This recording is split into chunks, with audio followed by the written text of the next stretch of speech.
Жогорку кеңештин жыйынында министрлер кабинетинин төрагасынын орун басарына сунушталган Бакыт Төрөбаевди дайындоого макулдук берүү маселеси каралды. Жаңы орун басарды парламенттеги өкмөттүн жогорку кеңештеги туруктуу өкүлү Алмазбек Абытов тааныштырды. Андан соң эл өкүлдөрү суроо жоопко өтүштү. Талкууда депутаттар бир катар социалдык экономикалык көйгөйлөрдү көтөрүп, маселелерди чечүүгө чакырышты.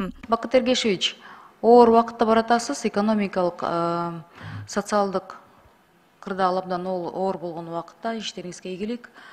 Менден бир суроо, суроо эмес, наверное, сунуш болот да. Өткөн жумада массалык маалымат каражаттарында Орус Федерациясы пенсиялар боюнча мурдакы биздин мигранттарга тиешелүү болуп калат экен.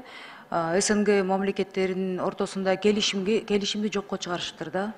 Ошондо биздин 1,5 мигранттарыбыздын пенсиялары кандай болуп калат, болочок пенсиялары? Доллар кымбаттаганда сүт, молочный продукция биздин рынокто кымбаттаптыр. Рынокточу. Бирок сүт алуучулар арзандатыптыр, 3-4 сомгочу. 38 сом болуп аткан экен, азыр 34-33 сомго түшүрүп койгон экен да. Ушул баа саясатында карап койсоңуз жакшы болот. Округда жүргөндө элдердин суранычы ушу жер семирткичтер боюнча болду. Бизге 10 апрелге чейин мүмкүнчүлүк берсеңер алсак, биз себе турган убакыт келип калды деп. Ушул жагын көзөмөлдөп берсеңиз, эгерде 30 сомдон болсо өтө жакшы болот эле. Кече биз барганда 48 сомдон сатылып аткан. Төрөбаев депутаттардын суроосуна жооп берип жатып, өкмөттөгү 2 күндүк ишинде өлкөдөгү доллардын курсу түшүп жатканына байланыштуу азык-түлүк жана жер семирткичтердин баасын арзандатууга тапшырма бергенин билдирди. Кум шекер боюнча жерде льготный баасында 68 болуп аткан болсо, азыр 60 сомго түшүрттүк. Май боюнча көзөмөлгө алдык. Азыр түштүк тарапта чоң завод ишке киргизилди. Ал жерде 5 литровый май 700 сомдон ашпайт деп уже команда берилди. Жакында, Кудай буйруса, бир айдын ичинде кантта май завод иштеп чыгат, иштеп баштайт. Бун боюнча биз азыр бааларды кармап атабыз. Мындан сырткары материалдык резерв фондуна кошумча каражат бөлүнүп, 12 000 тоннага жакын кумшекер, 5 000 тонна өсүмдүк майы алынарын, жер семирткичтердин баасын 42ден 38-39 сомго түшүрүү тапшырмасы берилгенин айтты. Талкуунун жүрүшүндө Руслан Жакышев суроо жоопко чек коюу сунушун берип, Төрөбаевди дасыккан адис катары мактап даңтап жиберди. Татыктуу иштейт деп мен ишенем да. Ала урматтуу депутаттар, урматтуу кесиптештер, мен сиздерден бир эле суранычым бар да. Эми Бакыт Эргешевичке суроолорду бербей эле, наоборот, ушу бир добуш көтсөк. Бул киши суроону барго, баарды бүтүр точкасына чейин билет.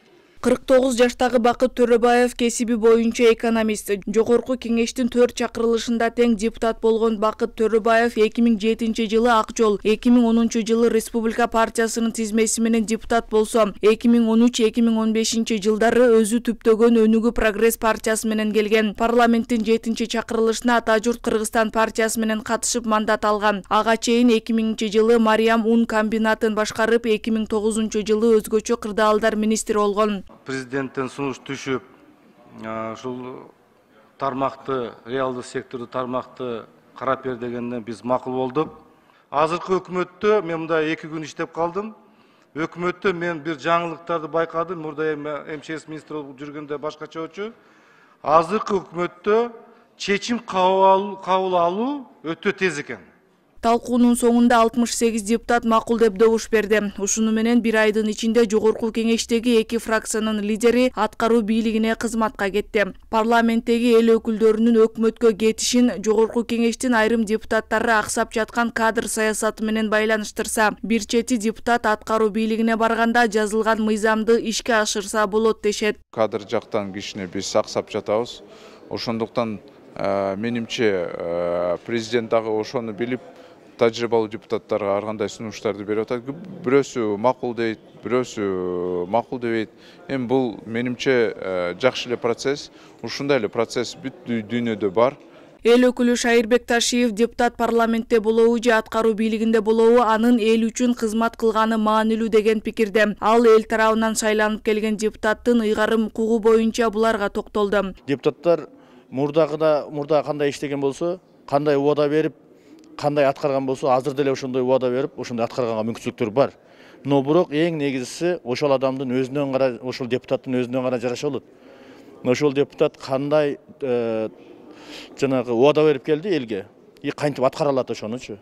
Ошонун ар бир адамдын өзүнө гана жараша болот. Ал эми парламенттеги Ата журт Кыргызстан фракциясынын жаңы лидери болуп Нурлан Шакиев дайындалганы жыйындын жүрүшүндө белгилүү болду. Бакыт Төрөбаев үстүбүздөгү жылдын 28 мартында министрлер кабинетинин төрагасынын орун басары болуп дайындалган. Тиешелүү жарлыкка президент Садыр Жапаров кол койгон. Акылай Маратова, Данияр Чарбеков, Нур Ньюс, Бишкек.